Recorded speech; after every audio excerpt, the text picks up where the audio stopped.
Hey, welcome back to the channel. It's your LOA bestie, Khali. In today's video, we are talking about how to manifest things you desire quicker. The law of assumption states that whatever you assume to be true will be true for you. This means that if you assume that you can manifest quickly, you are more likely to do so. To use the law of assumption to manifest quickly, focus on what you want to manifest and assume that it is already yours. Visualize yourself in possession of your desired outcome and feel the emotions that come with it. This will help to reinforce your belief and assumption that what you want is already yours. Additionally, practicing gratitude and positive affirmations can help to further strengthen your belief and increase your chances of manifesting quickly.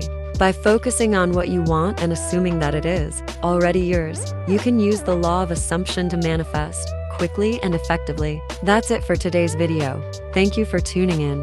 Don't forget that you are powerful and you can create your desired reality. Like, comment, and subscribe for more videos like this.